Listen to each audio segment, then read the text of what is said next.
Hello, my name is Tim Dodge. I'm the president of SELA for 2019-2020. I have the honor of interviewing past president Ann Hamilton of SELA. She served as president during the years 2003-2004. We have several questions for you, Ann, to ask you today, and I'll start off with the first one. Discuss your background in libraries. Well, excuse me.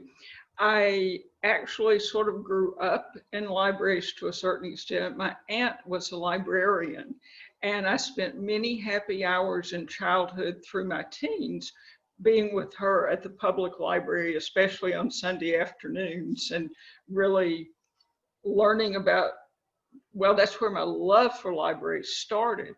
And as an undergraduate, I had my first experience moving libraries when my school had a new library built, and faculty and students literally walked the collection across campus on specially designed shelf-link carriers. When I was at Emory, I fell in love with reference, and I will always be a reference librarian at heart. My first job was at a small Methodist college in Birmingham, Alabama, and I was hired as the reference librarian but I was also responsible for government documents, interlibrary loan, special collections. At one point I did periodicals cataloging, pretty much where you had a good chance to learn how to do all kinds of things within the library.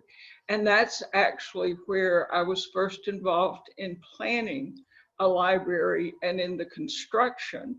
And one of my funniest stories on myself is that after the building was completed, I was helping move some of the books, and I managed to get a van stuck in the mud in the middle of the quad. So I've had some adventures in libraries, to say the least. From there, I went to a small Baptist college in Virginia, Bristol, Virginia. And I didn't stay there but a couple of years, and it was definitely interesting. The day that the SACS accreditation team was due to arrive, the student union started sinking. And later I was involved in talking with an architect about a proposed building expansion and renovation. And the architect asked me what I meant when I asked if the upper story walls were load bearing for books. And needless to say, that scared me a little bit.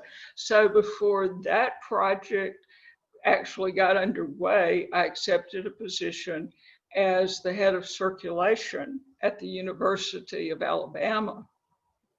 And that included circulation, reserve and current periodicals, and interlibrary loan. And there I was also involved in a number of expansion and renovation projects. The most interesting was the coordination of the interfiling of a single collection of books from 3 separate locations in the new science and engineering library. Luckily, we had a professional moving company that had moved everything and kept it more or less in call number order. So it wasn't quite as challenging as it might sound, but it was definitely an interesting experience to do that with library volunteers. Excuse me. My favorite story there happened at a reception for new faculty members when the vice president for academic affairs introduced me to his wife as being in circulation. And then he got so embarrassed when he realized what he said that he and I laughed about that for years afterwards. And after 5 years at the University of Alabama, I had the opportunity to go to Georgia Southern University as the associate director. My primary responsibility there was to coordinate building operations. And at the time, the library, I think about the time I started, the library became the first in the state of Georgia to offer almost 24/7 library service. We were open from, let's see, it was from noon on Sunday through midnight on Friday, and then 8 to midnight on Saturday during regular terms, which was pretty unusual in those days. So that involved a lot more building coordination than at other places. Over the years, I was also involved in personnel, systems, special collections. I did grant writing, just another case where I was doing a lot of different things. But my biggest project was to serve as the project manager for a $2.75 million project to expand and renovate the library that included an automated retrieval system that was the first in the Southeast. And needless to say, since I was there for 23 years and retired in 2015 as the Associate Dean of the library, there are a lot of stories from that experience, all the way from ghosts possibly in the building to a dead fish in the elevator to a student who came in dressed in short shorts and fur-lined boots and complained because she got burned when she sat on a heater. So I really had an interesting career in libraries. Thank you very much. Our next question is, describe your history with SELA, such as your first involvement, positions held, and other service. Well, my first involvement was as chair of the, it's the Physical Facilities Committee for a conference that was a joint conference between SELA and the Alabama Library Association in Birmingham in 1980. And of course, that made me also a member of the Local Arrangements Committee, which is where I first met Charles Beard. And you'll hear more about that later. After that conference, I stayed active in SELA and served on a number of different committees over the years, and eventually was elected secretary. The following biennium, I was elected treasurer, and that was a pretty challenging experience for me because SELA was in financial difficulties. At the time, we had an office with an executive director and an assistant, and financially, it became almost impossible for us to stay in business. So we really had to work very hard to come up with alternatives, and I'm thrilled that we're still around. That was in, that was 1996, around that time. Anyway, it was, I have to look it up. But anyway, I'm thrilled that SELA is still healthy after all these years later.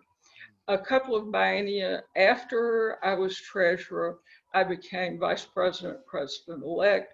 And as you mentioned, in 2003, 2004, I became president. After that, I also served as immediate past president, as you know, for since you're currently the president. SELA is a 6-year commitment between vice president, president-elect, president, and immediate past president. I also later served on the planning committee, the budget committee, and chaired the Charles E. Beard Awards Committee for several years.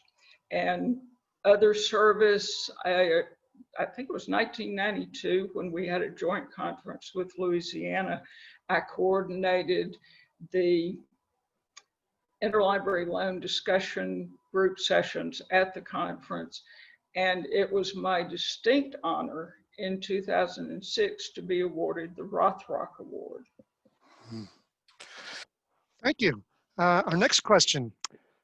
Talk about your time as president of SELA. For instance, could you share any major accomplishments, initiatives, or challenges you faced while president? Well, my favorite, I guess, accomplishment would be something that happened when I was actually vice president. I was approached by the librarian at Fort Stewart, an Army base near Statesboro, about a family that wanted to fund a scholarship, the Jenny Frankenthaler Mm. Scholarship. And they had approached her first, but she didn't feel that through the military library was the best thing, would be the best way to award the scholarships. So we, she connected me with the Frankenthaler family, and we eventually arranged to set up the Jenny Frankenthaler Mm. scholarships for SELA. And I'm thrilled that that's still something that's available to Mm. young librarians today. Excuse me. Um, Challenges, had several of that. Well, I take that back before I talk about challenges. One of the things that was an accomplishment, I think, and that's mainly due to Frank Allen, was the Southeastern Librarian became a referee journal, and H.W. Wilson approached us about making the journal available electronically. And that, I think, is a really great thing for librarians, because over the years, especially once it was refereed, it became a great resource for librarians in the region and elsewhere. One of the main challenges was helping libraries deal with the USA Patriot Act Mm. that was passed right after 9/11.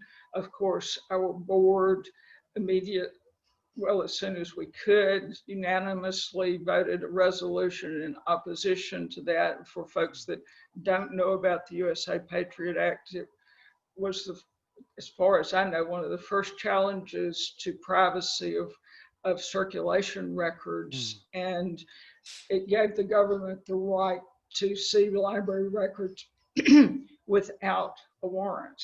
So Oh. that those were challenging times for libraries. Sorry. Um,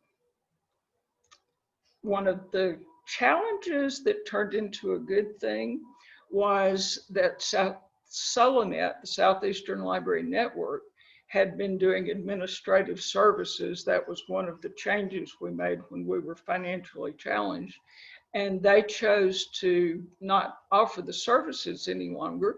The good thing that came out of that was that we made our first contract with our still existing administrative services office. So that was one of the best things, in my opinion, one of the best things to happen to the association. Mm. Excuse me. The other thing that was actually one of the saddest things that I had to do as president of the association was to speak at Charles Beard's memorial service at the Mm. State University of West Georgia, because he died near the end of my term as president. Mm. Yeah. Thank you.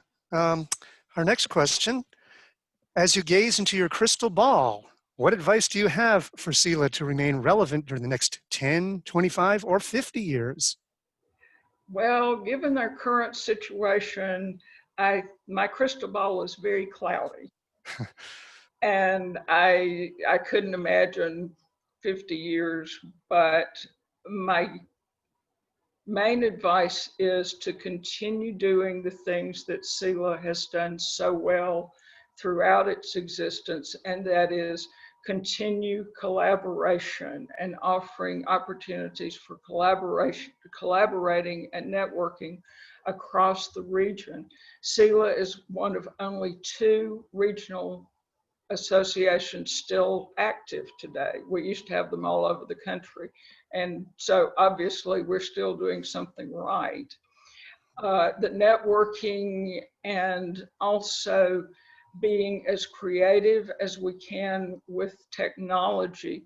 It was interesting as I went back over some of the records of my term in office to see that two things we talked about doing was becoming an increasingly paperless Mm. association, and in being sure to stress to potential members that being active does not involve travel and expense necessarily.